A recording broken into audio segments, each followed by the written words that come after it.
All right, we learned what unites Americans this week. What's that, Ben? We protest. Or riot, protest. depending on your perspective. Yep. So yeah, I think when it popped up on my Apple phone, I was like, oh, this is a non-news thing. I'm not going to talk about it on the podcast. And then it grew to every major news station and every social media post I saw. So I feel like we should dive in.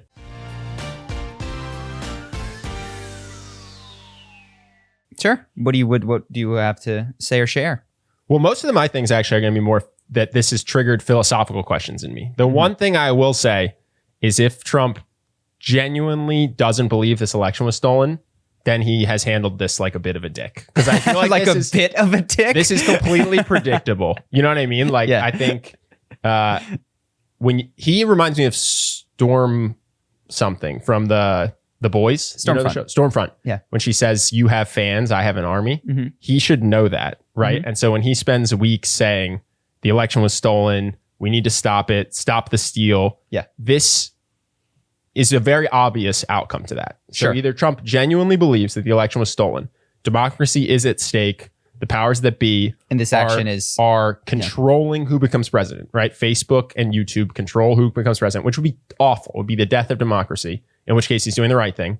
Or he has very little evidence for that, can't handle the fact that he lost. His ego can't allow him to accept it. Mm-hmm. And this is an obvious outcome of telling your diehard fans that you won and everybody is fucking democracy. Well, sorry. So I think included in that, just to be clear, it's not, he doesn't need to be a mastermind. He can be just like everyone else with cognitive dissonance occurring in his brain where he goes, I definitely won. And then he's shown evidence. He goes, that doesn't make sense to me. So like all of his thoughts are like, no, it was definitely stolen, but it's not borne out by evidence that he would accept to be true. So it doesn't require a nefarious megalomaniac Mr. Burns type but character. It would require an extreme narcissism, which starts with there's no chance I lost. Dude, I ran for office in high school. I had a decent sized ego. I lost. I just assumed that I lost. You know what I mean? I think most presidents, when they lose the election, they just assume that they were outvoted, even though these are some of the largest egos in the world, presidential candidates. You know what I mean? So yeah, it could just be his extreme next level narcissism can't allow him to fathom that he lost. And I say this again, I hate to be in this position of defending anyone, a completely different fact set than you. Or that's what I'm saying. Or he thinks that he genuinely lost. But I'm saying he has access to the lawyers that are gathering the data. Yep. He can audit the trials. Here's the truth. I don't think there was election fraud, but I have no idea. I just assume there was as much election fraud as there is every year, which is some, but not enough to sway the presidency. With the one exception being Bush Gore. Maybe there actually was the same normal amount of fraud, but it turned the tide. But it was only 500 votes, yeah. But it just came down to the wire. But what I'm saying is that he has more access to the evidence than anyone in the country, you would assume. You know what I mean? Because he's getting access to all the local governors. And he cares. And he's hyper involved. So, if he doesn't... So, yes, there's a chance he has evidence that I don't have, and I don't think there's fraud, and he does. I'm not saying that's not true.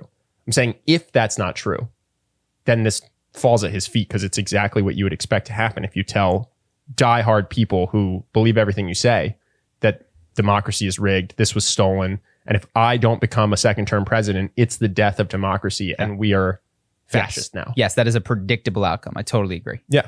Totally agree. I think everyone who thinks that that's true would storm Capitol Hill. So the question, you just saw who thinks that's really in their bones true. Well, and this is, I don't want to jump too quickly, but my impression of all of this is that people are like, it's a riot and it's bad. And of course, several months ago, we had, protests / riots and there was, people seem to have switched opinions. One of the things I want to talk about, which we can talk about now, is the incredible hypocrisy of everyone. Well, I was trying to get it together and I think it's that people are not articulating their views correctly. I think if you got people down, you sat them, everyone would say there's space for violent rioting. Like, imagine Vladimir Putin wins by 99%. It's probably appropriate to storm the Capitol under those circumstances. And imagine a world where black people are being hunted in the streets by police officers or SS officers.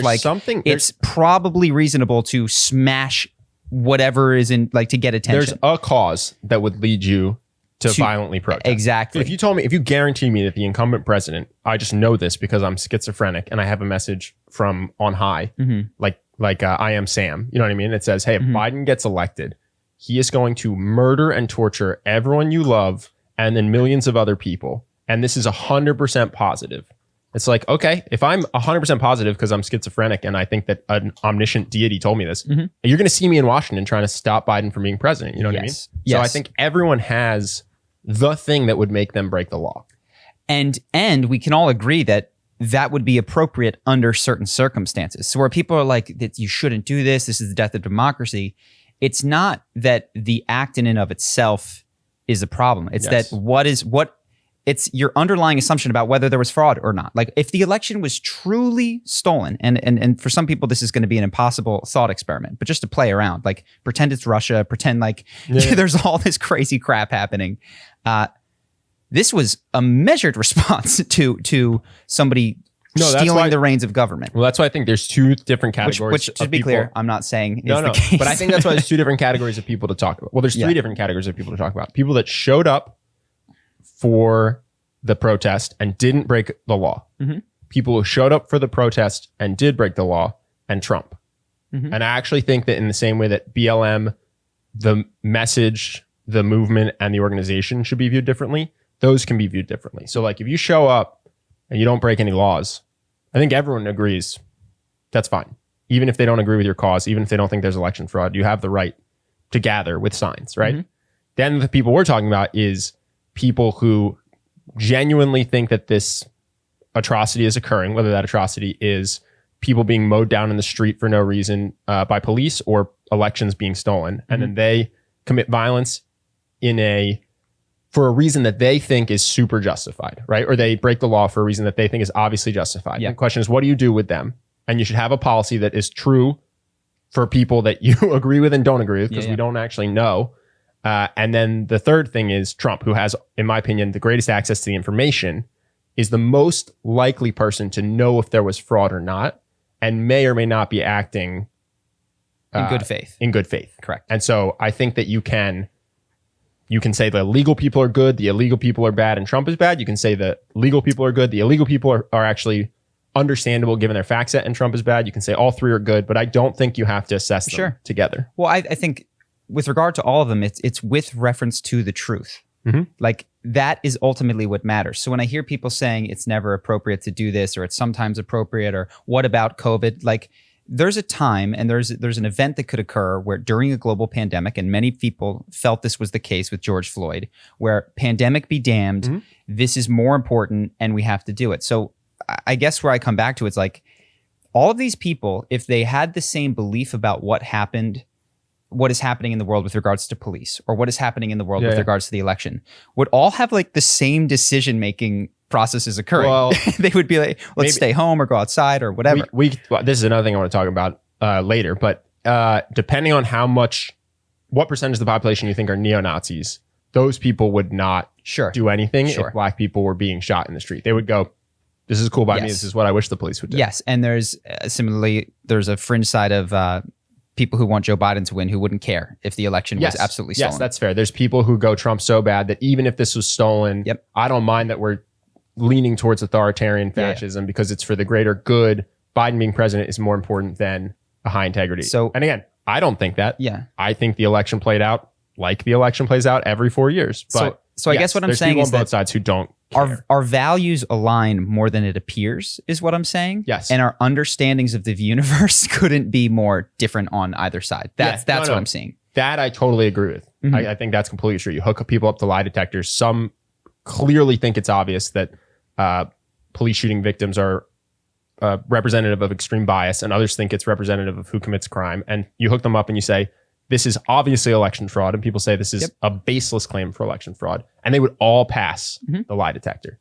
Like they just are certain in their bones. And then the question is, how do you know the things that you know? And this is where we get back to the news thing, which is, oh man, it's a very tenuous connection. Like to what happened in Washington, D.C. yesterday as I sit here in Los Angeles.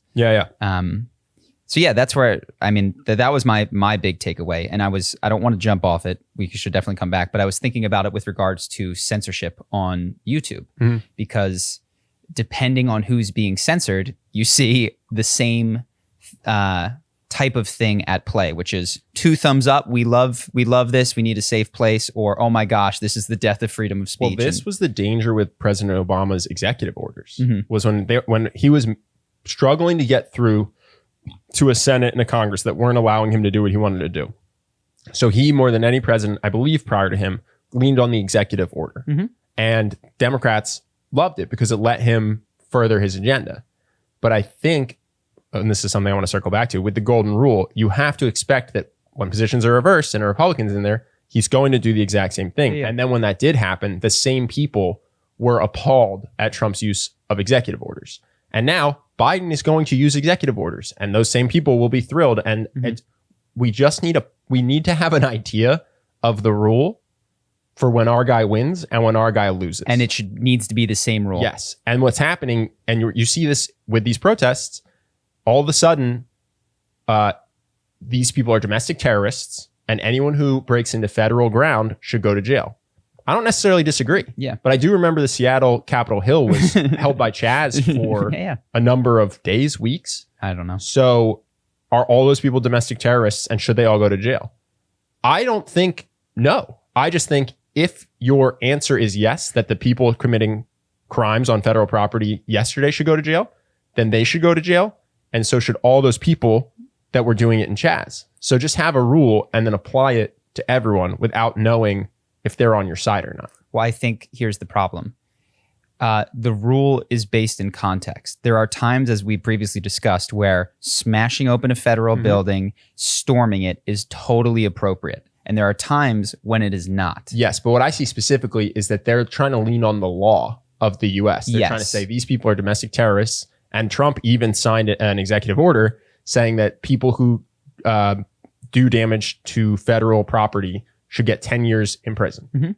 And that was passed in July, and Republicans were all for it. Yeah. Okay, well, by your definition, all these people doing damage to federal property should go to jail for 10 years because that's what you were lobbying for in July. If you want a more nuanced view where you say first we have to assess what the truth is before we can dole out penalties, that's great. But then they're automatically both domestic terrorist acts when you break that law, or they aren't, and we have to look on a case-by-case basis to what damage was done and for what cause. Yeah. But I just don't see that. And honestly, because listen to it, it's so hard to digest. It's not sexy. It doesn't fit in an Instagram story.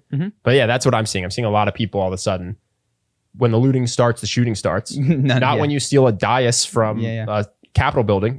I didn't see anyone saying, "Oh, that guy should be shot to death." Or you didn't see the same people who you would expect. Yes, based so on that's what the number. That's one of the things I saw immediately was we were all flip flopping our positions depending on who's doing the same things. I think what's happening is that people are pretending to have principles when in fact what they have is a worldview understanding, and they're not articulating their principles accurately, which is... Well, I'll do you one better. They have a principle. It's when your cause is just, you're exempt. And when your cause is fake, then you should have these penalties. But the problem is... To be clear, I think that's a totally reasonable position. Yes, the problem is they have no way of assessing what's fake. Well, they do.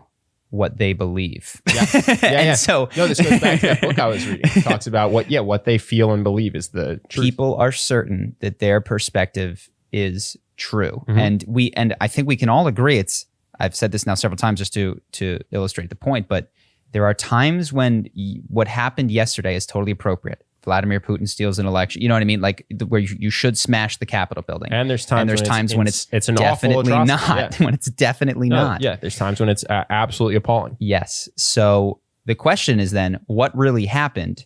And the problem is that people are certain that what they think happened is what really happened. Yeah. Like if we could all come back to the grounding of how we know what we know and inject more uncertainty into the process of filtering through a nationwide election with 160 million votes being transmitted to us through primarily headlines and people who are paid to have a particular opinion.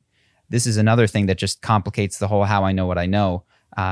Eric Weinstein talks about audience capture, which is the idea that once you build an audience, there's particular things they want you to talk about. So there's audience capture definitely with charisma on command. Like if I don't want to talk about confidence, I can't do it.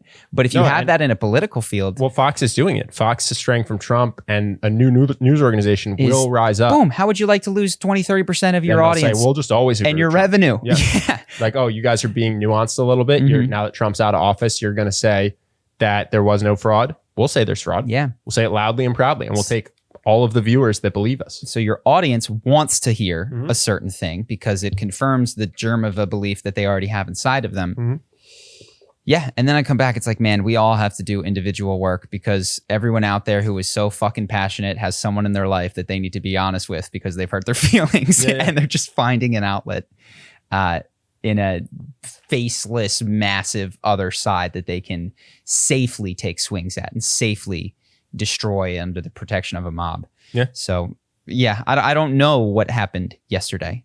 I don't know. I don't think there was election fraud, but I have no idea. Well, and the other thing is people who, and again, I think the thing that's interesting is people don't have a principle even based on belief. It's based on truth. So for instance, if in 4 years a Republican wins and I tell Republicans who are okay, because by the way, not all Republicans are okay with what happened yesterday, right? So if I tell the Republicans who are okay with what happened yesterday, like let's say the people who are at the protest themselves, and I go, Republican president won, 10,000 Democrats are absolutely certain that this was election fraud, and they are rioting in DC. What should we do? They're going to go, bring in the guns. Punish them. Bring in the National Guard, arrest them. Why? Because they're wrong. Yeah. Because there was no fraud this year. And what they're doing is illegal. And they're going to say what they're doing is illegal. But the truth is we all sanction illegal activity under certain circumstances. Yes. But I guess I'm saying, even the people that are there today, they don't think they're there because they believe that it's the truth. They're there because it is the truth. Correct. And if I take those exact same, 10,000, 15,000 people who are on the Capitol, and I tell them in 4 years when a Republican wins, there's 15,000 Democrats there because they're 100% certain that it was election fraud. What should we do? Those same people who were in the Capitol yesterday will say, bring in the National Guard, arrest them, pepper spray them because they're wrong. Yes. So it's not, their principle isn't even about the certainty of truth. Theirs is based on the fact that they are clearly right in their minds. And those people would be delusional to them, even though it's just their exact mirror image. Yes. You know what I'm saying? Yes. We are live in a world populated full of people, each certain that they have total grasp of reality, while recognizing that other people don't share that grasp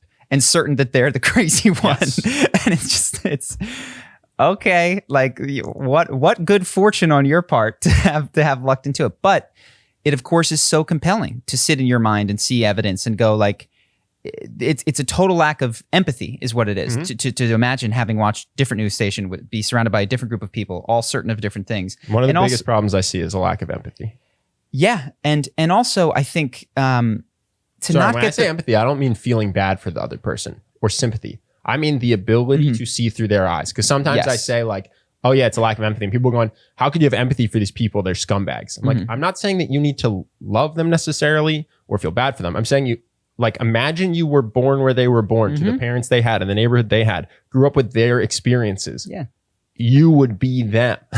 So that's what I mean by empathy. It's not to forgive what they're doing. It's not to say, oh, well, because I have empathy, they can do no wrong. It's just people really struggle to actually put themselves in other people's shoes. Yeah. And what I try to remember, the other thing I think people have is a bad memory. So we all knew that Santa was real. And we all knew we all knew that Iraq had WMDs. That had WMDs. The news was telling me it. The president was telling me it. Yeah. 100% positive. WMDs. That's why we're going to war. Not. Or even if when I was little, I knew that Thanksgiving was the Pilgrims and the Indians sitting around. And then I knew in college that it was the opposite of that. And then I hear later that it's, oh wow, the Indians weren't always as kind to the Pilgrims as my college professors made it sound like. And I go, oh, that was 400 years ago, and I have no effing idea. And people think that those are one-off things that have happened in their life where, oh my God, remember that time where I was mistaken? Like what an aberrant thing to have occurred. Yeah. There's probably so many deeply held beliefs that I have today and that you have listening out there that you just haven't realized yet are mistaken. Yeah. And so I try to sit in that whenever this kind of stuff happens that is so much bigger than me. Well, this is another thing that people that I guess, and people around me don't have the context or the history for. I was talking to my girlfriend about this, and she said, I can't see how things can go back to the way they were before. And I was like, what do you mean the way they were before? And she said, like peaceful and agreeable. And maybe there are Nordic countries that have a history of peace. You know what I mean? Like rare, small, fringe ones, but we nuked civilians. Yeah. And then we had a draft to force people to go die terrible deaths in Vietnam. Mm-hmm. And this has been a relatively incredible period of peace for US people since basically like World War II. Yeah, I mean, basically. Even with Vietnam and stuff like that, people who have been alive for 30 years, let's say, they lived through 9/11. There was and that was it. Yeah. Voluntary soldiers went abroad. But I'm 33. There has not been a history of violence in my life, really, for people living in the US, right? Yes. So there's been soldiers, there's been CIA operations, there's been Kosovo, there's been Black Hawk Down, but it's been the world is mostly peaceful, and this is so crazy. The fact that this thing that happened halfway across the country that doesn't impact me at all has occurred. But simultaneously, so many more people died in Africa to warlord violence yesterday than died on the Capitol. And there's concentration camps in China. So our empathy just doesn't expend past our borders. Our senses. No, not our borders. It extends past our borders. It's what the news tells us is real. And when you get the image and the photo, and if they choose tomorrow to pick Africa, that'll be the thing, But even beyond that, I'm saying the U.S. does not have a history of civilian life unmarred by violence. Mm-hmm. You know what I mean?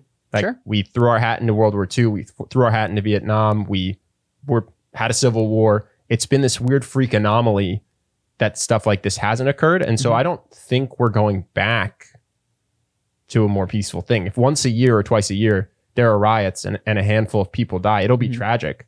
But that's not an aberration compared to the history of the U.S. Sure. Well, this is This is where I don't know if Ray Dalio's analysis is correct, but he says that the period of essentially 70 years without a major world conflict, and we were still Cold War with Russia and we had the proxy wars, but that's a result of the U.S. being the undisputed number one. And when you're undisputed number one, nobody goes toe to toe with you because animals know this. You scuffle a little bit, but you don't fight to the death because that person will just kill you. Mm-hmm. And as the U.S., economically at the least, if not militarily, is beginning to lose this is outside of our borders. There's a chance of a larger scale war, conflict, etc. And it seems that part of the reason that all this is even possible in the Capitol is because we have a pandemic and people are out of jobs and they're pissed off and they have nowhere to be and nothing productive to do except be angry at the state of things. That when things get bad, as is Ray Dalio's analysis, is going to start to happen in the U.S., that you will see violence increase, both in our borders and outside of our borders. Well, the other thing, I don't know if I don't have a strong opinion on this. It's like, how should this impact you? Because I don't want to downplay it. It's crazy that people stormed the Capitol. It's bad. It's tragic that people died. I have a good heuristic for this. The question: make a bet and ask yourself, how important will this be in 30 days or 60 days? Do you remember it was about this time last year, World War III was starting with Iran because we killed General Soleimani. Yeah. And so and the next week there was something else. So I think that's instructive. And I think there is a myth of the informed citizen, which tells you have to react, overreact, and discuss all of the things that you see in the news because it's screamed at you and you're told it's important. And I think that really needs to be deeply questioned.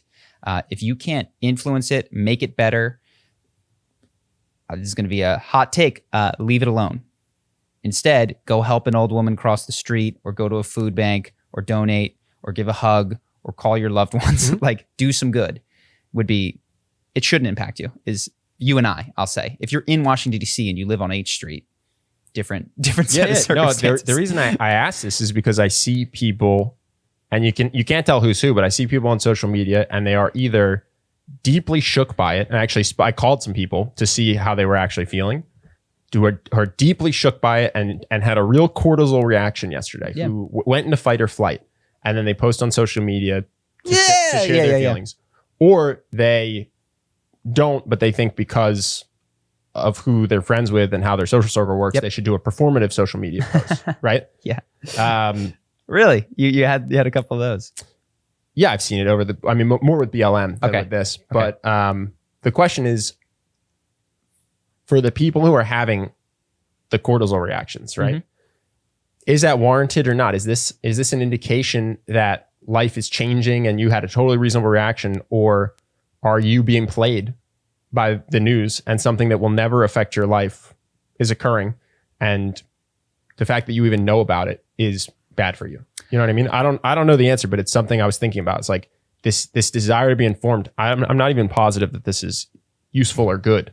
Oh, the feeling that I had, I was furious at my phone and at my computer, because I've tried to get rid of the news and I finally went through it. You cannot delete the news from Apple. You have to turn off, which you have to turn off notifications, which is frustrating. But I'm like, I think I got rid of this. I was very angry because I don't often get them, that it told me that this was happening. Because I am in the mindset that I've got more important positive changes to affect, or even just people to hug, video games to play, dogs to scratch. And there will always be, and to anyone out there who's going, oh my God, how could you do this? It's like, what happened to the Capitol yesterday wasn't close to the worst thing that happened in the world yesterday. It didn't sniff it in scale or severity or long-term negative impact on people's lives. You got where, I don't even know what continent that thing probably occurred in, but you and I are unaware of it. Yeah. I would bet Asia or Africa. Yes. That would be a safe bet. If I got 2 picks in, I'll give you all the other continents. I like my odds. Like, who knows what horrible massacres occurred yesterday that we just don't know about. And we insist that we have to be informed citizens and that people matter. And you have to, go ahead. I just try to focus. I try to large scale zoom out, go, okay, where are these likely to happen? We've talked about charity water. I don't need to beat it to death. And stay focused on helping as opposed to being informed. And in order to be informed, take a large scale view like Bill Gates does. And it's like, okay, what's happening in the world? Like, infant mortality is getting better and these types of, but these are the reasons why, because diarrhea is actually killing everybody, And if they just can get clean water, or they can get these pills that kill worms, that's going to save way more lives than what's going on. So that's where I land. But to the person who you're asking, was this worth it? I think it's worth. The betting game is the most effective for breaking this mentality, which is you should have to make a bet and a prediction, and you should put that money into an escrow for your own sake. So if you think that this is a harbinger of horrible things, and you think that define civil war, pick a date and put $1,000 that it happens. Well, I actually think one of the things that's so destructive is that people, their front brains and their genuine feelings aren't tied together. So if you grab that person and you go to the bet thing, they won't take the bet. They won't take the bet because they know with their front brain that that's not the case. But that conversation, that whole conversation about doing the bet, it doesn't change their mind. So I talked to someone today who I think is smart, just straight up, no caveats, smart. And I could not trap them with facts into actually saying that a large part of the population is made of neo-Nazis. But when I stopped trying to get so clever and trap them with their words, and I said, listen, how do you feel when you see this stuff on Capitol Hill? Like when you see someone with a Camp Auschwitz sweatshirt, what does that make you just feel about the world? And they said, I feel like because of the vocal minority, that everybody who's a Trump supporter is threatening me. My safety is at risk because I don't hear from the moderates. So even though my brain knows 90% of these people don't want to kill all the Jews, they don't want to kill all the minorities. They don't want to. When I see all the screaming and I see the thing and all the images I see are neo-Nazis, Confederate flags, Camp Auschwitz, they were reflective enough to go, my reptile brain thinks that I'm surrounded by people who I don't see because they're in different cities or states, but who are my citizens that want me dead. Yeah. And I was like, why did you get this cortisol spike? And they said, I am genuinely afraid about if Trump is the far part of the pendulum swing and the next Republican president will be more moderate, or if we're still swinging and the next president after Biden is even more further towards the alt-right and even more further towards the alt-right. And if I'm at the part in Germany where I was supposed to move. Sure. And even though their front brain knows that that's unlikely, that doesn't have anything to do with how they feel. And how they feel determines everything about what they post, their cortisol spikes, how they interact with people. So I thought that was really interesting because that's what I see is that they wouldn't take the bet. They know in their front brain. But it doesn't convince the reptile. Completely. The reptile remains unaffected. And that's why I have these conversations and people will, because I'm moderate and I just think both extremes are bad. And I talk to people who are on the extremes and they'll agree with me 100% of the conversation. But nothing changes. And then walk away completely unchanged. And I realize it's because I'm talking to the wrong part of the brain. Yeah, I think that's fair. And I think, so if you think of psychology and therapy, there's what I'm describing is cognitive behavioral therapy, which is like, let's use the front brain to influence the back brain. And it's helpful, yes, the betting is helpful. But to your point, cognitive behavioral therapy, even in my opinion, is not the most effective for deep rooted belief issues. I think cognitive behavior therapy is fantastic. 2 thumbs up. If you are going through it yourself voluntarily. And if you're going to do it every time you have a cognitive distortion, cognitive behavior therapy tells you to stop and do one of these exercises. So that over time, by doing these exercises 5 times a day, a week later, you're doing them 3 times a day. And 2 weeks later, you're doing them once a day because you're lowering your cognitive distortions. Yeah. That's what happens is you start to catch your distortions. If you're doing it once a month when you talk to me, you can't drag someone through cognitive behavior therapy. You know what I mean? Yep, 100%. And I think the biggest thing that I see is, so you raise a good point, which is part of what makes cognitive behavioral therapy work is the fact that you want it to work. Yeah. Oh, you want to stop being depressed. It's great for depression because you want to stop being depressed. Yeah. So you do the work yourself. But these people don't want to not they're just pinned by you in a conversation. Yeah. And they'll be nice and agreeable. They don't get mad at me. They don't resent me. But as soon as they're gone, that is the last time they do that exercise. Yeah. So, well, I think what you did is interesting, which is one step is bringing the unconscious to the conscious. And so as is so often the case, when we are triggered, there's something that we deep down believe that we could not utter because we know it's insane. And we know people would find us silly, stupid for saying it out loud. And so what this person said is, I'm surrounded by enemies and I know it. And that's exactly how I feel every time I turn on the news. Yeah, and they didn't want to say it at first. It's an embarrassing thing to admit. How many people, what I said was, how many people at the rally, the 15,000, do you think are neo-Nazis? And even then, they couldn't. They gave 10%. I was like, well, why do you think it's such, and it was only after I was like, listen, I know this isn't what you think.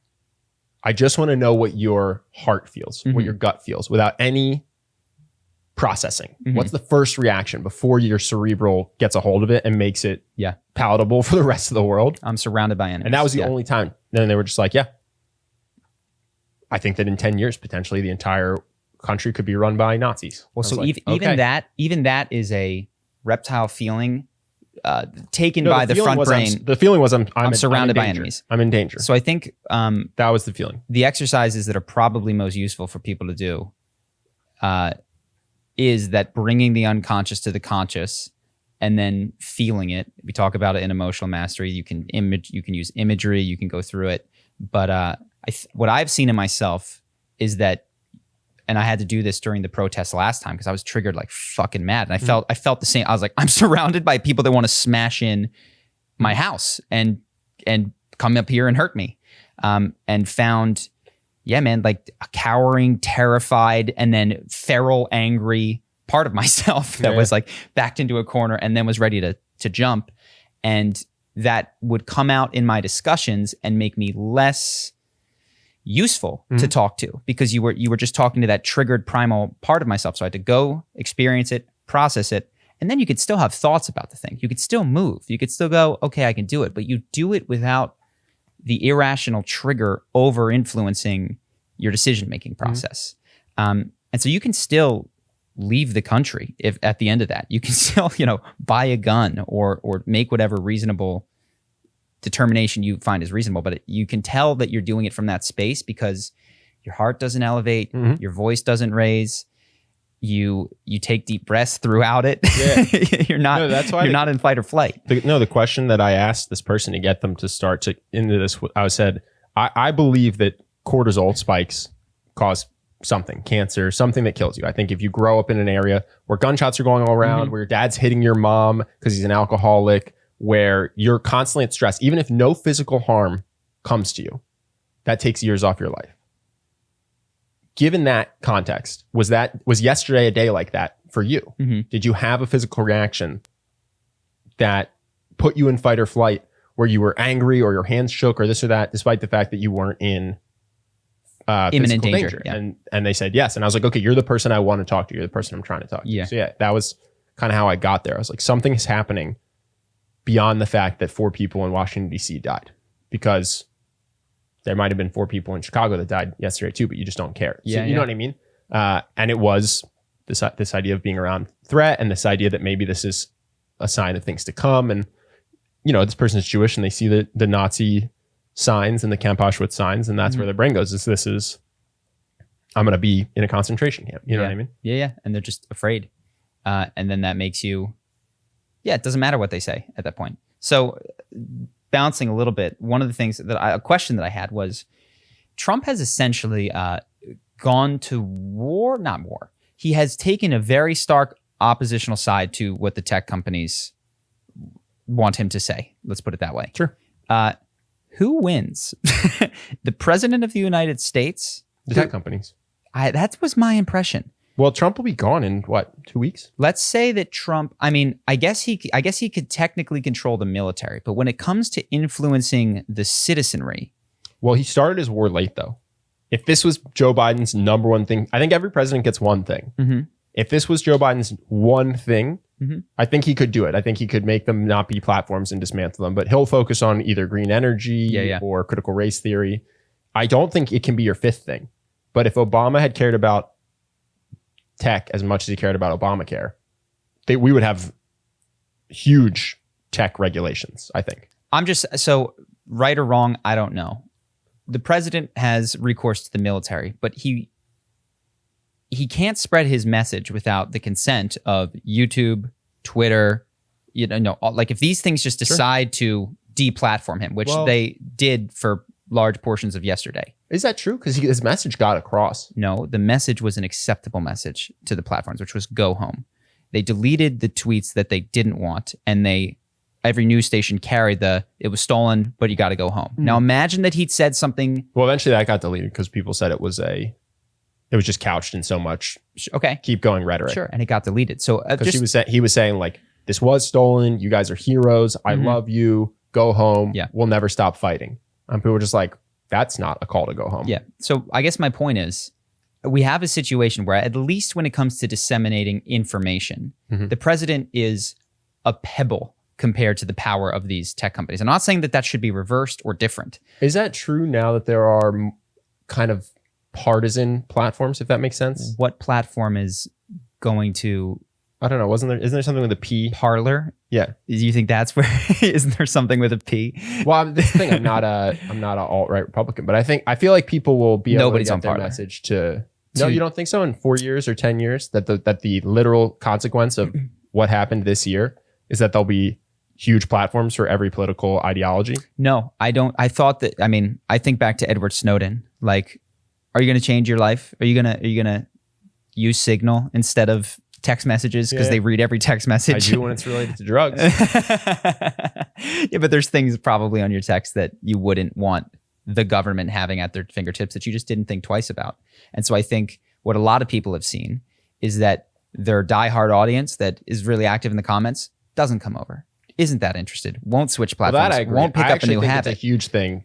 When Milo Yiannopoulos gets kicked off YouTube to go to his own thing, I think there's a giant drop off of 1%. Yeah. It's like, and that's with diehard fans. Alex Jones, I think, has probably some of the most diehard fans and has been able to make a living. But it just occurred to me that you have a group of tech companies that, by all intents and purposes, are the same politically. That might as well coordinate if they don't already, because the bans all happen on the same day with regard to the same thing, that have more power over information and truth spreading than a Democratic Republic elected official. Not saying that's because of terms. That's because of terms. I think the CEO of Twitter could be the same for 20 years, and the president has 8 years max. Yep. Trump had 4. So like, Trump didn't decide they were an enemy till 2 years in. Yeah. Because he was focused on mainstream media, which kind of pushed people to YouTube, actually. Yeah. I think it made Ben Shapiro, I would guess it helped the Ben Shapiros of the world because he said mainstream media is garbage. So then people came to the YouTubes and the Twitters for their news. And it was only 2 years in that he went, oh no, tech is bad too. And tech just said, I'll be here in 100 years. You'll be gone in 2 to 6. And I think that if he had won, maybe he could have done something. But that's the biggest issue, I think, in terms of tech versus government. Is the government this is kind of like the US government versus China. We just have a constantly changing agenda that is really hard to make progress in relative to Putin, who gets to be president forever, can get a lot more done. Because he can think beyond 2 years. You know what I mean? Totally. No, I guess I was thinking, there's a handful. It's like, think of the person who runs Viacom, who runs News Corp, who runs Google, and who runs Facebook, and maybe Twitter. It's like, say that there's, between them, that's 5 companies or so, and say that there's 10 people that if they agree or collude, control the truth that people understand. Sure. I just want to understand your big 5. Viacom, Facebook, Google, Twitter, and then what was the other one? News Corp is, and then maybe Disney. Well, I guess Disney owns Viacom. I think that those are somehow connected. Okay. In any event, it's not many. There's an oligopoly on the truth. And for a long time, they weren't active, at least the social media companies, in policing it. Like, okay, we're not going to have beheading videos. We're not going to show like live leaks murder. But aside from that, we're going to permit a lot of stuff. If it's if it's like legal, it can go on here. And that is stopped. And what unfortunately has happened is, people kind of go, oh, mainstream news is biased. But it's like, yeah, but we're just entering that mature phase of these tech companies where they become the same thing. They become these ideological squawk boxes that shut down dissenting opinion. I don't think anyone would disagree. I don't think liberal or Republican. I think the only question is that good? Is it good that they're stopping disinformation, that their censorship is on the side of the right, and therefore it's not censorship? I struggle with this because I go, imagine that I started YouTube, like it's a private company. I want to be able to hire people that I agree with, and and they're going to have a particular worldview. Like at what point, and then the government wants to come in here and tell me, no, this is a public entity and you're doing a public service, and like you got to let people who you hate speak out and say shit that is, to your mind, completely false. I don't know the answer, but I was just... That was some rule on our podcast for whatever reason. They're like, once a month, Ben's going to get replaced with someone you completely disagree with. And you are not... You can talk about other things. You can talk about unrelated topics, but you cannot tell them they're wrong. You can't contradict them. They just get to talk on your podcast. You'd be like, fuck this. Absolutely not. Now, and I think it's intelligent that we have the difference between a publisher and a platform for this purpose, and they should probably all be platforms at this point, but publishers. They should be publishers. Thank you. They are platforms right now. But no, I don't know the answer to this one, because I go, on the one hand, I would want the right to conduct my private business freely, like to not have to let people who I hate into my business to speak things that I hate. Anyone that's on the podcast that says something I think is crazy, I want the right to say, just to be clear for the audience, just for context, I think this is as YouTube absolutely says. Crazy. Yeah. You know what I mean? And so now YouTube has context where they say the baseless election frauds or the dangerous, I saw one that was on, I told you, it was Ryan Long did a comedy on straight conversion therapy. And I agree with this context, but it's for context, conversion therapy is a dangerous and disproven way. And well, this is the question. What is our policy on this type of thing when we agree? Because that will be the policy when we disagree. Exactly. You know so it's like, oh yeah, obviously put up context saying that gay conversion therapy doesn't make gay people straight. That's so obvious. You have to do that. Well, what if the platform... What if it was just the reverse of that? What if it said conversion therapy is highly effective? Yes, exactly. No, and it's like, oh, that's so crazy. What if a bunch of religious people started YouTube? There will come a time when this is used against you. This is the executive order thing I was talking about earlier. So we need to come up with a policy now that your enemies can wield with when the other side has the trigger. Yes.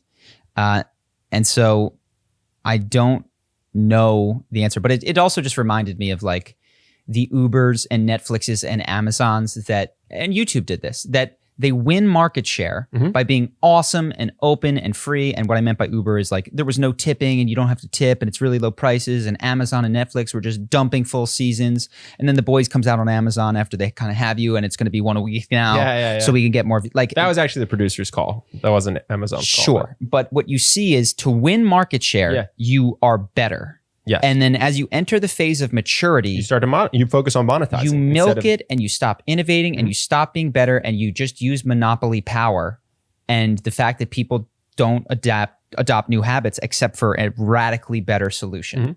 And that's the phase that I think we are in with social media is we innovated. That was 15 years ago. Yeah, no, something has to come disrupt it now because the powers that be have switched from trying to be the best value for the user to trying to monetize their user base to the max. But you have to have antitrust regulations in order to do this because disruption will never occur if they could just buy every competitor straight off.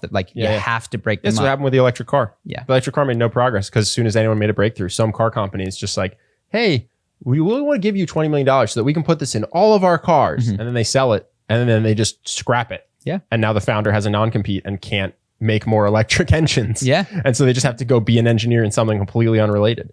And that's like, that's why until Tesla just kept getting So you had a super rich, super driven guy who was just like, I'm not going to sell this. You know, because they absolutely would have loved to buy Tesla and shelve the technology. Yeah, that's the thing. They're not interested in making their cars electric for whatever reason. Yeah. So speaking of richest man in the world, Elon effing Musk, dude. Wow. Again, on paper, and Tesla is trading at a multiple that quite frankly reasonable.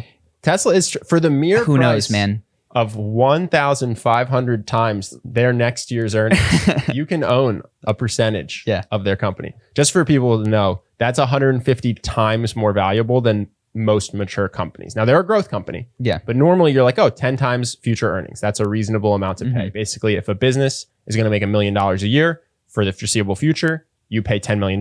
Now you own the business. That's like a normal. It depends widely on the industry. Normally what's considered a good deal, roughly. I'm just all you PE guys, Ben knows. Ben knows. Simple, right? Yeah. Ben knows it's more complicated. This is like someone who had something that makes $1 million a year being bought for $1.5 billion. Yeah. They would have to exist at their current size for 1,500 years to make their payback. So people are just betting that they're going to grow. They're betting they're going to grow 150 times, basically. Yeah, correct. It's crazy. That's what I'm trying to say. Well, it's crazy. I don't think you mean it's impossible. It's just, it's wild. Yes. It's like, in any event, I don't know if that's real or sustainable given all of that, but I do think it's... Dude, Tesla's up, Bitcoin's up. Tech investors have never been happier. Well, I will say, if there is fundamental to it, the thing that I take is Tesla was almost dead a lot of times. Yeah, and Elon Musk's story is like PayPal took all of the money and I think suck it into Tesla and SpaceX. And both of those companies were like one explosion away from not working. Oh, yeah. But the thing that I find admirable, and I don't care if I'll never be the richest man in the world, and I don't aspire to be, but I am kind of glad that Elon, who was like, there's three big problems. There's commerce, there's the fact that our planet's going to explode, and there's green energy. I'm just going to try to fix these massive problems. I'm happy that the market has rewarded that. Sure. And the market isn't perfect, but I'm pleased. And even Jeff Bezos, who is like, I want to make sure that everybody can get everything for cheaper wherever they are. Also, I'm going to send people into outer space to mine asteroids. Like, these are not, I'm glad that they're not financial firms. I'm glad that they're not. Well, no, I mean, the reason that they trade so high is because people are betting on their growth. And the reason people think they will grow so much is because they are doing such crazy things. And they're doing real things. You know what I mean? It's not derivative swaps and zero-sum games where the people inside get rich. It's ostensibly like the entire world could be powered by Elon Musk's factories, potentially with renewable energy. And I don't know him. I've never met him. I could be wrong. But I do believe Elon when he says that that's what initially motivated him to those ideas, because they're just such bad ideas. He took all of his PayPal money. He was done. He had $200 million. And he said, I'm going to put it on black. Well, not put it on black, dude. I'm going to put it on 13. Yeah, I'm going to put it on. That's fair. I'm going to out spaceship NASA. Yeah. And at the same time, I'm going to make electric cars that every major automobile industry person is going to want me to fail. Yep. Like, these are not the bets of someone who's trying to do expected value returns. You know what I'm saying? So that's why I kind of find it believable. Because yeah, if you were just trying to get rich, why would you ever do rocket ships that demand innovative technology? So you would have sold Tesla. Like, I mean, Tesla, I remember watching the stock go up and down and like for years. If you look at it, it's and they were always like one launch away from disaster. Tesla? Yeah, Tesla struggled for a long time. I remember reading an article a year and a half ago, like Tesla's not going to make it, you know, and they still might not make it. Like, who knows? But I'm just happy that, not that he's the richest man in the world, but that the market is rewarding big humanity level ideas. Sure. I think that's cool. Speaking of rich people, should we talk about Jack Ma? Just because I personally I didn't even know this story until you guys told it to me. I barely know the story. So Jack Ma disappears. Do you know the story, Justin? Yeah. And then his family said that he's okay. Basically, Jack Ma said a sentence at the end of a speech that was kind of anti the Chinese government, right? And then just was not heard from again for months. Yeah. It's insane. He's the richest person in China. To me, maybe it's all good. Doesn't seem all good. Doesn't really smell all good. I could be wrong. He just took a Justin, let me know if you think break. I'm crazy. But to me, I was like, oh my God, all of this money means nothing if the Chinese government has you in their grasp. So we mentioned this earlier. We have lived in a time where the illusion of stability and security was an illusion you could touch. It was like, I can plan 30 years down the line. I can put money into a pension. Like, yes, somebody might get sick or hit by a car, but like the world will be the same. And that's just not true through human history. And it's not true in a huge chunk of the world. Like if you speak the wrong words, gone. Yeah, free speech is something we just take for granted here as a fundamental human right. And the most rich person in China, who you would think would be one of the most powerful people in China, said something to the extent of, innovation isn't true innovation without freedom, and then wasn't heard from for months. And I think, correct me if I'm wrong, the only thing we have so far is a family member came out and was like, Jack's okay, guys. Don't worry about Jack. Yeah, that's what I heard. That they said he was like laying low. He's like, just hanging. He's just, don't worry about Jack, guys. But it's like, it's not him on video saying, hey guys, I'm fine. Holding up today's newspaper. I just went on vacation. Don't sweat it. It's just crazy. It's crazy to me how, and I was actually, I didn't fully get it when I was talking to you guys. I said, why doesn't he just leave? Why doesn't he just take all his family? And let's say the 66, he can't get his 66 billion, but he can get 50 million out. Is it 66 billion? I think he's got more than that. But I don't know. But let's just say, okay, he can get out 1/1000th of his money by getting it into Swiss bank accounts. Yeah. And then the point you guys raised is, okay, well, does he know anyone that's left in China? Well, they're getting tortured. You just have to sign off on the horrible treatment of the people that you leave behind. And you can't take everybody that you've ever met. I don't know. I was pretty surprised at how powerless he seems compared to the almighty government. Raises an interesting question about what wealth is. And I think, we talk about money, but it's trite. Health is first. It doesn't matter how much money you have. If you're debilitated and you don't feel like you can move and you have no energy, does you very little good. Freedom to speak the things that occur to you and not be punished for it. I mean, that's how much would he pay for that? How many billions of dollars would Jack Ma give to be able to speak his mind publicly? 98%. Yeah, probably an incredible amount. Yeah. So I'm not saying that I'm a 66 or 70 billionaire, but like Jack Ma thinks I am, to a degree. Like he would probably, maybe, I don't know that he would trade places. People very rarely trade places. Yeah. But I do wonder if he's like, could do a business that he really enjoyed and make it ample income and be free to speak his mind if he wouldn't take that option. I have become such a big fan of the freedom of speech. I know that sounds crazy, but you see people saying things you disagree with and you go, that's so crazy. We got to stop them. You know what I mean? But I saw this person in Australia who had posted that they wanted to make a rally for anti-COVID. And I didn't realize this, but Australia doesn't have freedom of speech. So they busted into her house, confiscated all her computers, confiscated her phone, and arrested her because of a Facebook post. And that seems crazy to me. That's like something out of a dystopian novel. And it's happening in Australia, which is clearly what we would call a developed country that generally gets spoken about very highly. And then it's just, oh yeah, we didn't like that post you went, so you're arrested now. So I think the freedom of speech is one of the most important things we have in America. Hot take. No, I think people underappreciate it. Sure. Because what they see is the other side saying things they don't like. and they go, yeah, obviously YouTube should censor. These protesters should be arrested. And I agree, if you break the law, you should be arrested. But I just think I've come around to, okay, you want to following the law, have a protest that's peaceful that I completely disagree with. I support this. Yeah. Well, let's go. I wasn't planning on going here, but I was thinking about it. I do not like cancel culture, but I absolutely defend your right to scream and shout about a brand and tell everybody else not to use it. I don't recommend it. I think that it is a problem that ought to be solved. It's like, I don't think it's morally necessarily always, like, it sometimes is morally the right thing to do. Like, if you happen to know that a brand is systematically abusing employees or it's raping people or something, you can say, hey, I'm not going to buy here. Nobody else should buy here. But I was just thinking about cancel culture, and I go, oh, I'm not actually against cancel culture. I'm not actually against speaking out against wrongdoing. I'm pro making sure you got the facts straight. Yeah, no, that's the big one is, you want some semblance of due process. So even people that were arrested at a BLM protest you don't like, or a Trump should be president protest you don't like, you don't want them thrown in jail without being put in front of a judge and having evidence placed on them. And it's just cancel culture. People engaging in it should recognize you're acting as a judge potentially. You are potentially putting sanctions of serious amounts of money and ability to earn a living on people.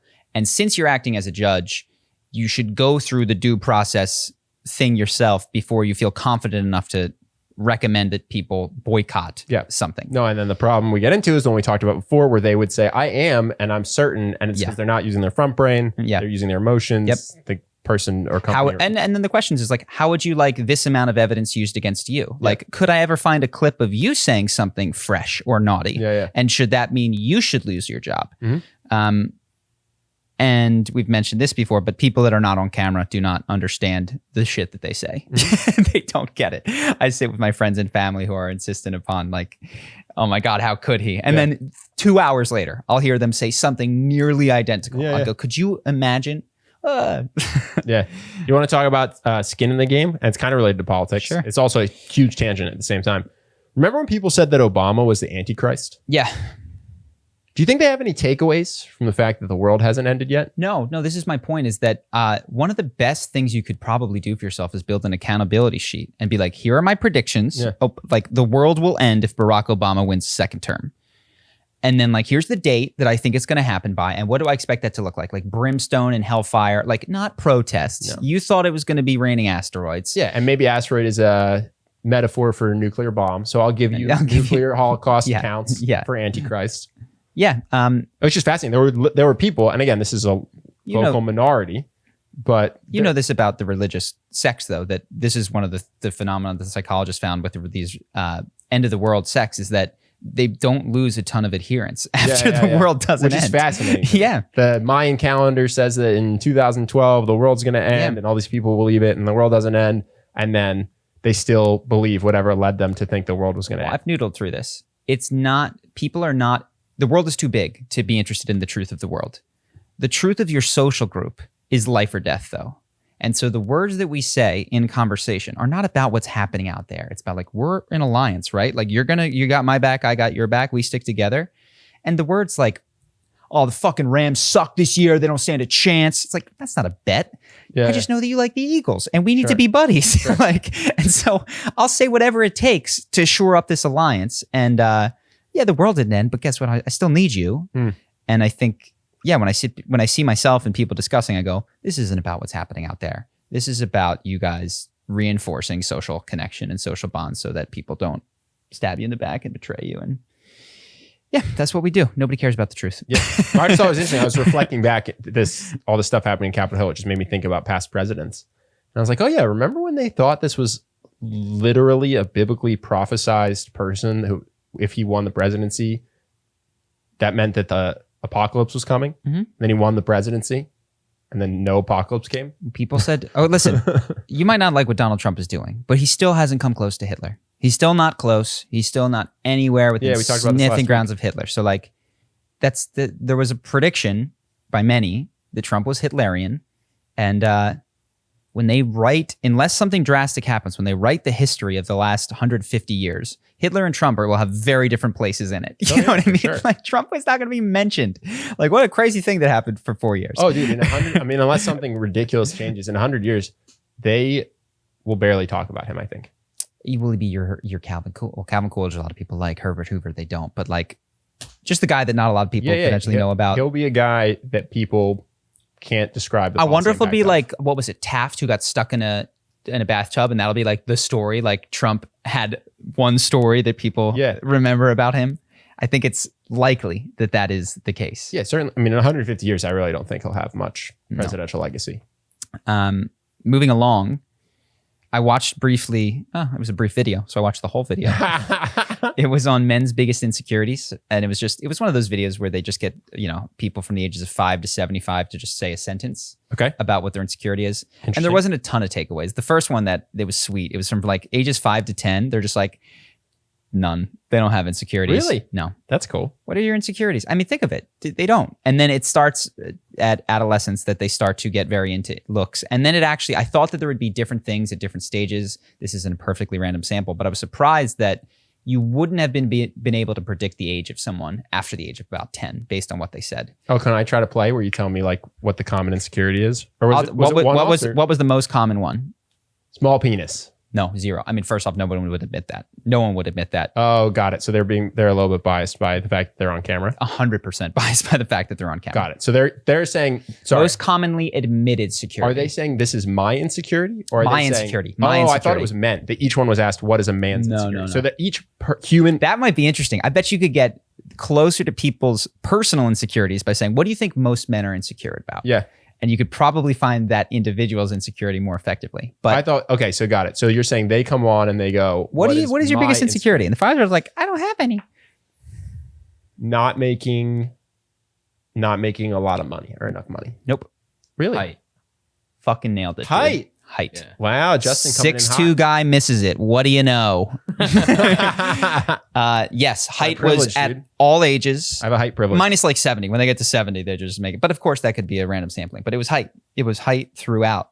And I don't have any takeaway other than Interesting. it's like, wow. That's the most common one. Throughout, yeah, man. 50s. Like, there's guys that are Not hair. Hair was stated a handful of times. Interesting. Hair was stated a handful of times. Height was the most common. I did have a 6'4" boss who was completely bald and he was incredibly handsome. So this lines up. But I don't have a takeaway other than that I believe to be a massive insecurity for dudes. Yeah. And it kind of stinks because there's not, it's one of the hardest ones to change. Like some of them are like my acne or like my this or like I'm chubby. And it's like all of these is like. Yeah, you go on Accutane, start working out. And you go through an experimental procedure that shatters your shins and stretches you out over the course of very expensive, painful like year. Gattaca. Do you have any thoughts on that? I didn't. It was just more of a premise than a philosophical idea. Skin color? Did anyone say? No one said that. But again, it's not a random sample. What do you think, Justin? I feel like height is just a stand-in for dick size. Okay. I think they're very interesting. I've heard from women that they don't correlate. I mean, not that they correlate, but that if they're not going to say penis size, then I feel like height is also likewise like a genetically assigned thing that not being big enough to like impress. You know what's funny though? Height I can imagine affecting you once a day. You know, you meet someone new, you think penis size is so rarely going to actually affect you. It's such a funny one that I think society has like grasped onto. Well, I don't know is it better or worse to have an insecurity that everyone sees or that is your secret? That only the person that you really want to like you sees. You know, like I don't know the answer to that question. Well, would you rather be tall with a small penis or with a big penis? Well, I mean, hopefully, would I rather? I'm not even going to answer this question. We're not playing this. But yeah, I don't really have much of a takeaway. And I'm sure there's people out there going, oh, it doesn't matter. But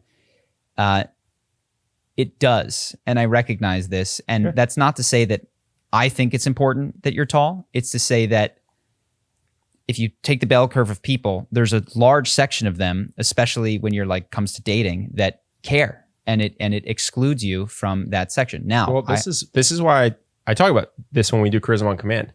It's it's not that height doesn't matter or wealth or anything else. It's that you can overcome this stuff if you focus on other things. You know what I mean? So we knew a guy who was I think like a 5'5" Asian, but dressed incredibly well, great tattoos. And I thought he like not going to hurt himself in the attractive department to most women because he was just crushing it on every other thing. Did his height hurt him? Probably. But like he had overcome it with other stuff. You know what I mean? And so charisma to me is that other stuff. It's like no matter what genetic hand you got, if you just smash this, you're going to be okay. Well, the only thing I would amend is no matter what. I do think that there's the tail end of the bell curve. I'm not necessarily like, and by the way, like we've spoken about Peter Dinklage, who has like a very attractive wife and he's very financially successful. He's very financially successful. But like, I don't want to exclude the possibility that there are hands that one can be dealt that are near insurmountable. That's fair. But at the same time, there's people like Sean Stevenson. I mean, look up Sean Stevenson if you're not familiar with him. He is about 2 feet tall. I actually think he may have died. He passed away, but had a very attractive wife, was a motivational speaker. Like, I guess what I'm saying is I recognize that there are people out there that you need to just go, you know what? I'm not going to just puff you up. I'm not going to tell you it's going to be easy. I'm not going to tell you you're going to overcome this. At the same time, for anyone, it is possible. Like if you, like for you, the individual, like strides can be made. Your life can be changed. Like very positive. You can get a bad hand. Yes. And you can make your hand better. Yes. And I also think you might as well try. You're not going to catch up to, I'm not going to catch up to Chris Hemsworth. You know what I mean? Like some people just are going to have a lead on you, but I've improved my life through focusing on health and charisma and all that stuff to the point where I'm happy. You know what I mean? Yeah. I think that's the other thing. You don't need to be. So I think it's often called like a black pill, which is the black pill is that there's these unchanging things about yourself. And I think where I land is that it is foolish to discount the importance of those unchanging things, but it's also foolish to despair and do nothing about the things you can change. No, we had the guy that started Endless Options and Jump Cut and Simple Pickup. He's a 5'7" balding Indian guy, and he would say all of this is bad. You know, the fact that I'm 5'7" and balding and Indian, these all hurt me. And he's, by the way, he's not a worst case scenario. He's not. It's just what he said. Disfigured person, but he. And by the way, it's not worst case scenario if you're a disfigured person. This is difficult things. Topics to discuss. I'm just saying he says that he has surpassed regular handsome dudes because he's focused on wealth creation, fame, moving geographies. You know what I mean? He's gone all in. And we're speaking, if it's not obvious, specifically about dating. Because I actually think, well, I don't know. I'd be curious what you guys all think. I think that women are the most discerning and discriminatory. I don't mean that negatively, but like they'll say no. One of my best friends for my whole life is 5'7". I don't care. Well, 5'7" isn't even that short, but I would be friends with him if he were 5 feet tall. I don't care at all. Yeah. Like it doesn't matter. I wouldn't care if he were a little person. I wouldn't care. Like he's got the same interests and we do the same things, and I do not need that aspect of him. So I don't know. Does that track with your experience at all, Justin, in terms of people you know? Wait, sorry. What are you saying? You're saying that women are women? No. Are women? No, sorry, dating. So I mean dating. I'm not saying. Height affects you less in terms of making friends than it does in terms of dating. And I think in the middle might be work promotions, which I've heard sometimes people just respect you more if you're tall, and so they defer to you. So it's easier to establish yourself as a leader. Yeah. But on the thing that's going to impact you the least, I think, would be making friends. I think if you're just funny and fun and positive, I don't know anybody who like super cares how tall their friends are. And then the middle, I think, is it a disadvantage in work? I'm going to go with the data and say yes, probably there's just a natural respect bonus you get, but you can pass it by being talented and all that stuff. And I think the hardest thing is dating, and you can still crush dating, but that's probably where the biggest ding occurs based on height. So I haven't watched it. I'm sure they have one, not statistically significant, but a fun little game. I'll check for the one on women. What do you think women's biggest insecurity will be? Weight.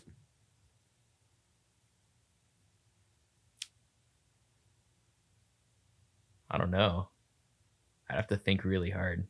I'll say aging and age-related things, including wrinkles. So I'm capturing that. Well, then I'll take body. So if they say small boobs or if they say they're chubby, I'll get body. I'll give you... You get age. You get whole body? Oh, yeah, you got age. I feel like you'll win with whole body. So do I. That's why I picked it. Well, that's not fair.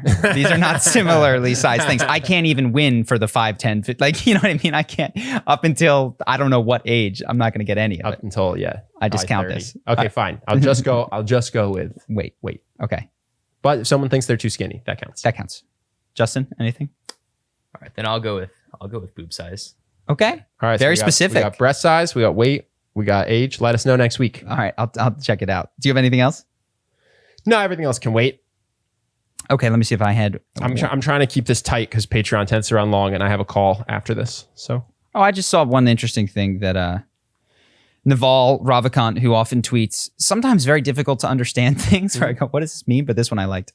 Your family is broken, but you're going to fix the world. I thought that was cute and I liked it. Did you get that? Yeah, but are you agree with it? No, he's facetious. It's sarcasm. Your family is broken, but you're going to fix the world. Okay. You know, it's the clean your bed idea. You don't think it's inspirational? It's meant for someone who's a fucked up. This is my job. No. I could see it being inspirational or facetious. It's absolutely facetious. Okay. It's 100% facetious. Which is funny because when you put things into text, this always happens. So somebody out there is going like, I knew it.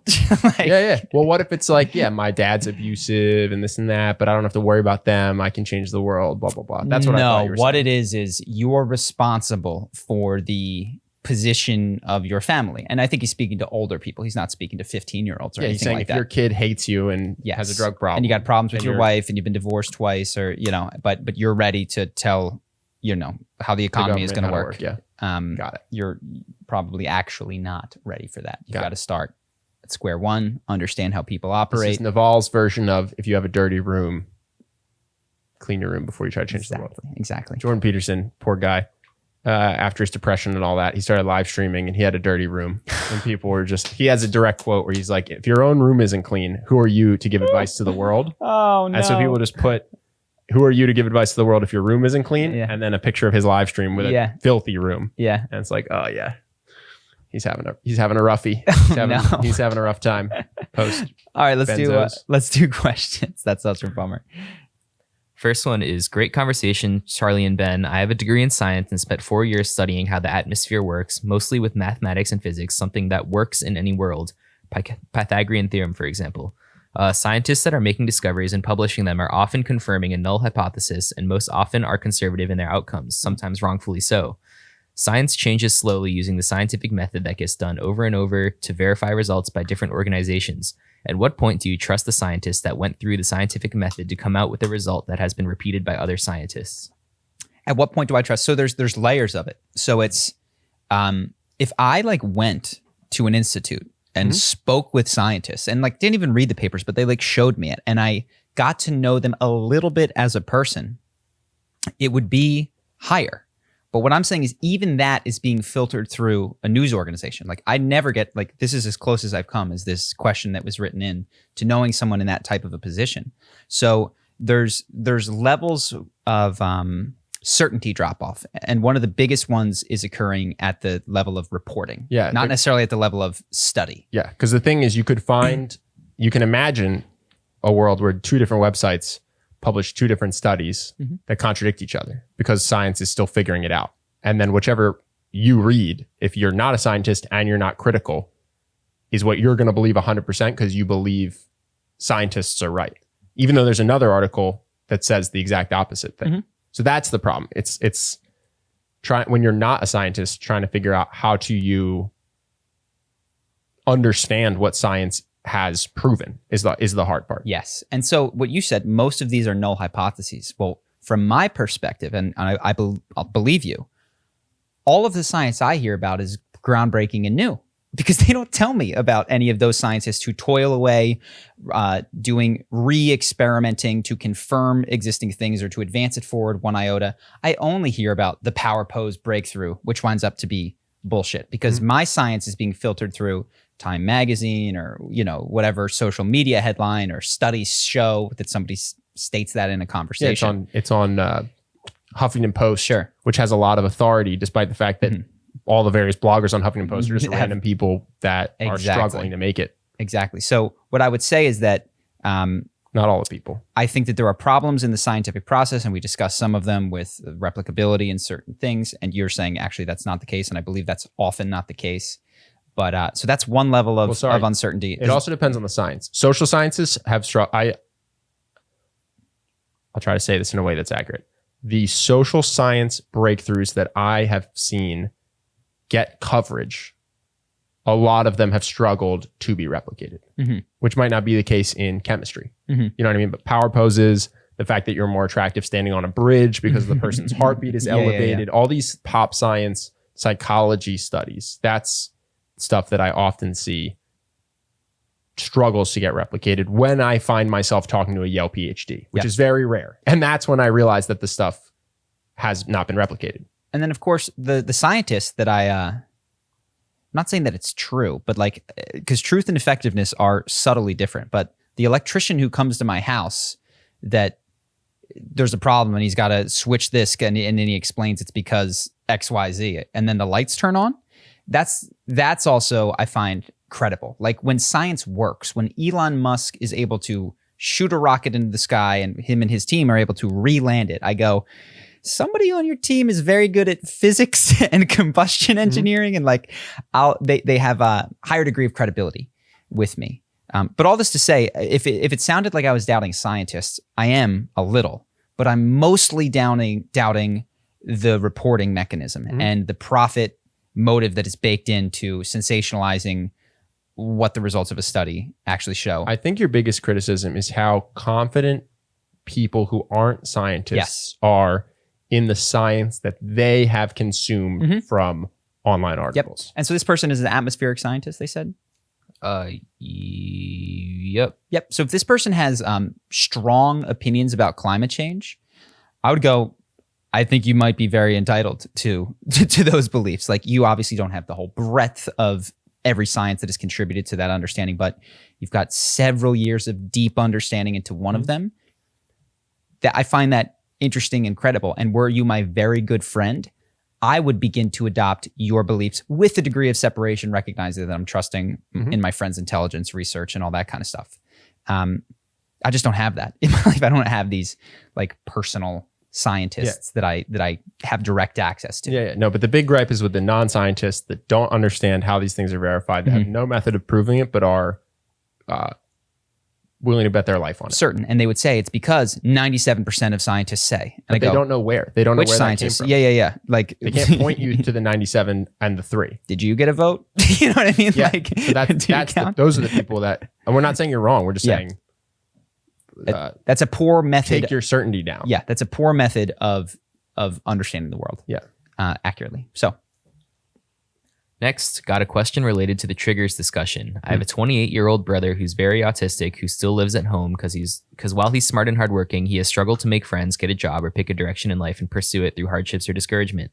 Lately, through COVID lockdowns, he's become even more interpersonally sensitive, being rude at anyone who even suggests watching TV shows he doesn't like. Think like a grumpy grandpa vibe. Okay. I feel like if he had more of your mentalities and perhaps did cognitive behavioral therapy, he'd feel and do so much better in life. Any advice for changing his mindset and or oversensitivity? So I'm not an expert on this at all, but I will tell you one thing that I watched, which is shouldn't inform this, but I'm going to answer it anyway, was Love on the Spectrum. Did you watch it? Love on the Spectrum is a Netflix documentary following of people who are autistic and Asperger's who are dating. And there are very varying degrees of like independent functioning or not. That's why it's a spectrum. And so one of them is very autistic. He doesn't socialize, doesn't interact very well. I think his name is, I want to say Warren, but I could be wrong. He's an Asian guy who like loves anime. And he comes out and sees episode 3 or 4 or something. But what I found most interesting is he struggled. But when he wanted to date, he tried so hard. Yeah. And he didn't become Don Juan. But he all of a sudden, like every little thing that had been said, like ask about hobbies, ask about this, like wait, open the door for her, like stuff that he wasn't doing in practice, he did it on the date. Yeah. And I was like, this guy's motivated. So I don't know what's going to do it for your autistic family member, but I suspect that what is missing is motivation.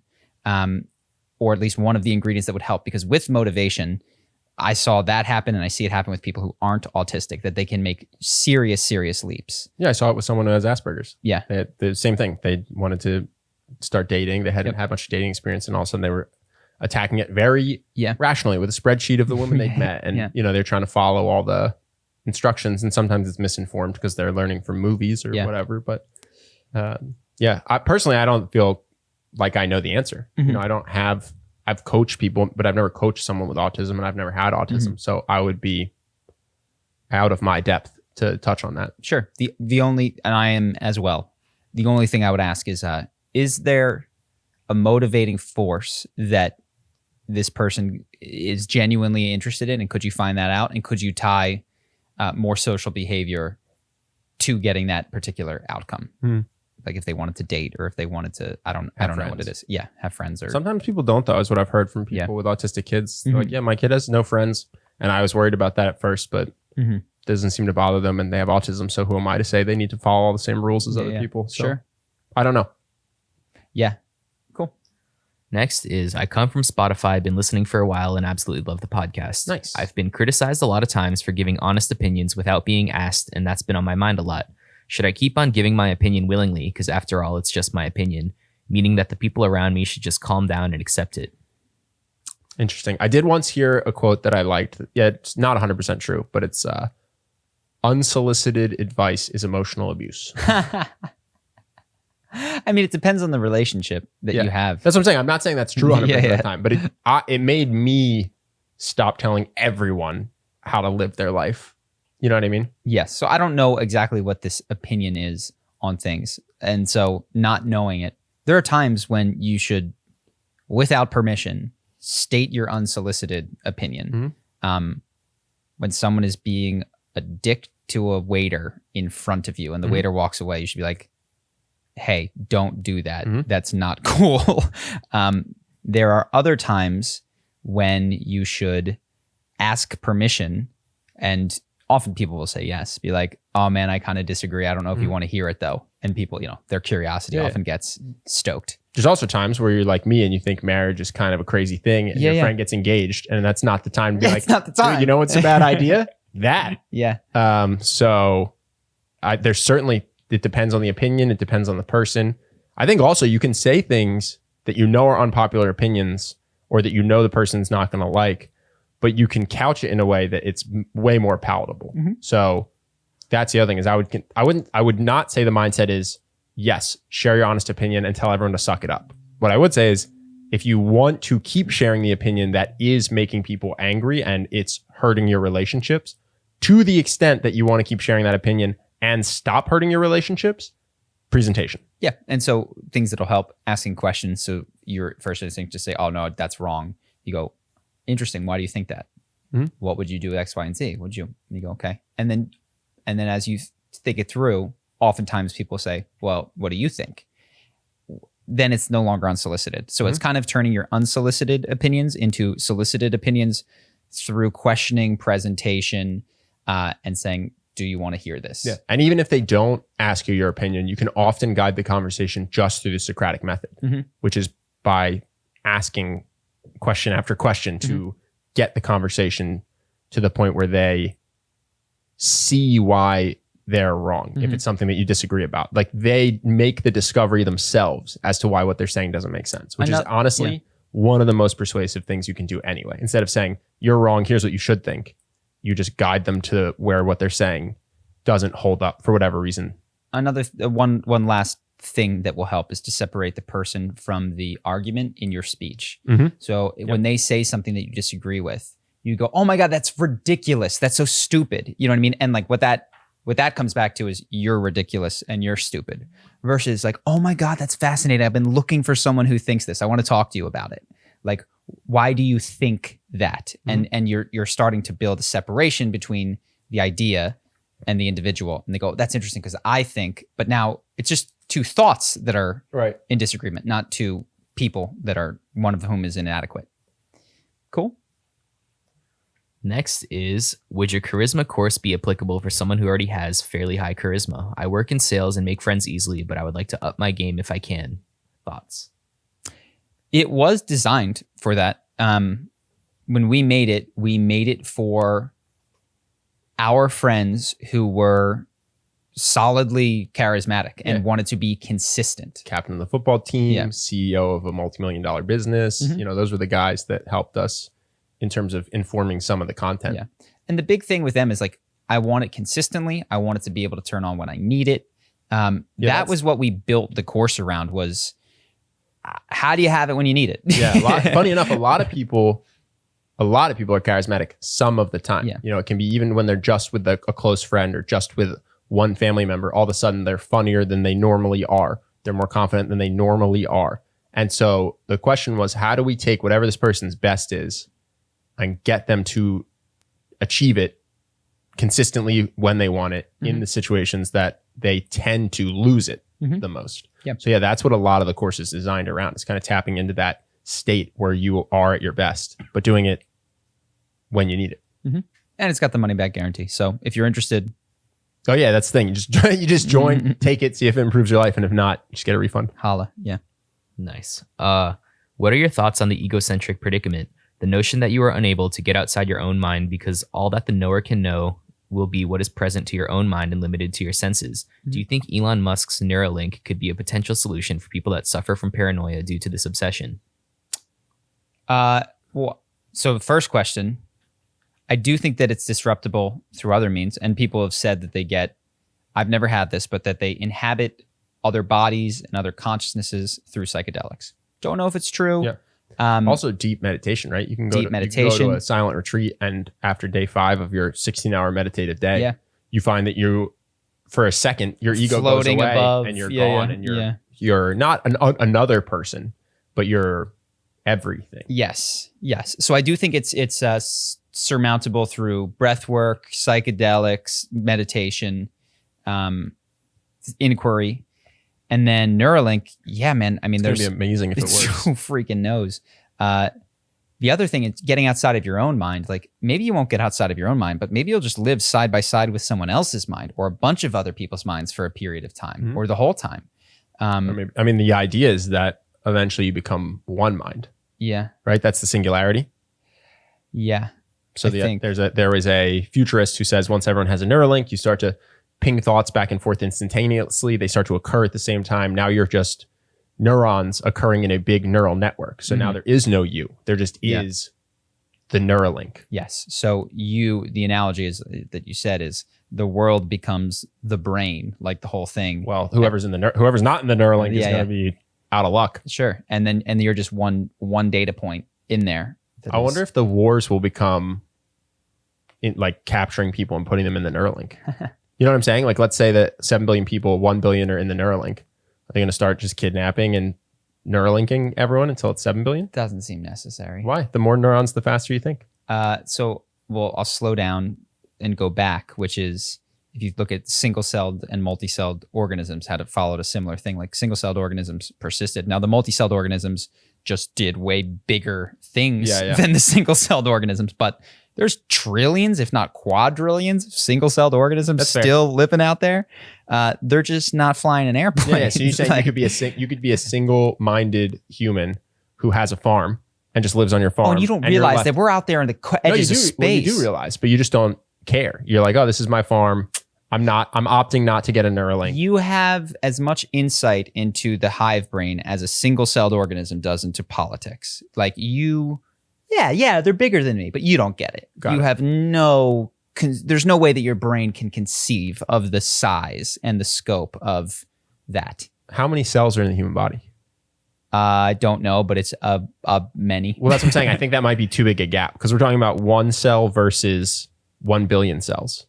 Oh no, but you don't need to Neuralink. By the way, you can Neuralink animals. You can Neuralink, like you could set it up to data points that are just rocks. You know, the rock isn't going to send you necessarily any feelings, but its location will be sent to you. Like, and so I'm sure in your brain, there's an analogy for different kinds of cells, some of which have someone who understands how Neuralink works hates that analogy because I might be totally fucking it up.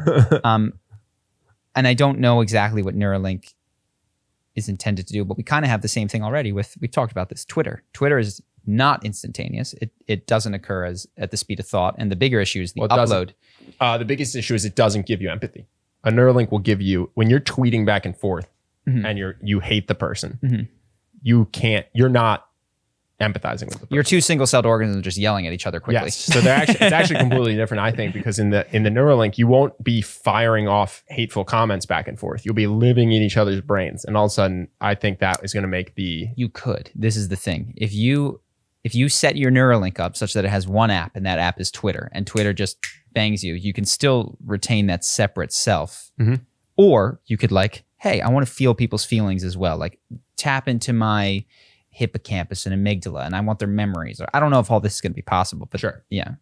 But yeah, I think that potential is the big difference between the Neuralink and the Twitter to me. It's not about two entities sharing information instantly. About two entities becoming one mind that shares all of their thoughts, feelings, neural capacity.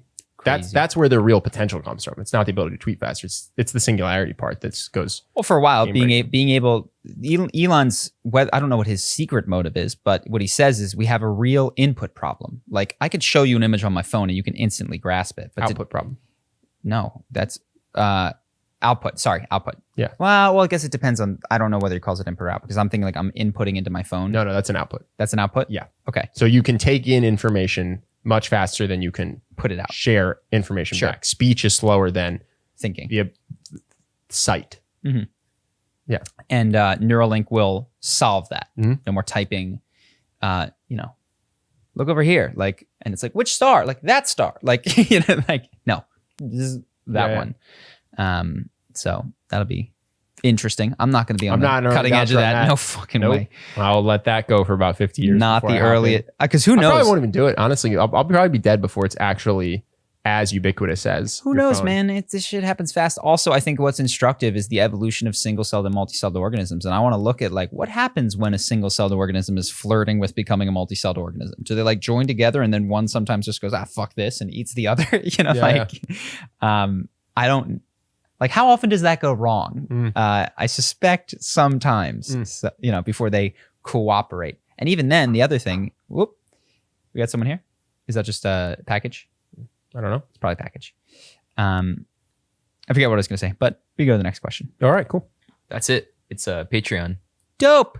Thank you guys. So Patreon announcements. One, you're awesome. You guys have kept this all going. We appreciate you tremendously. We're still doing every question. It's becoming a lot. It is legitimately sometimes longer than the podcast. I don't think it's going to be this week, but there's been times where it's been ridiculous. So we're probably going to eventually cap it at an hour or somewhere thereabouts. But if you effectively want a different podcast or twice as much, join Patreon.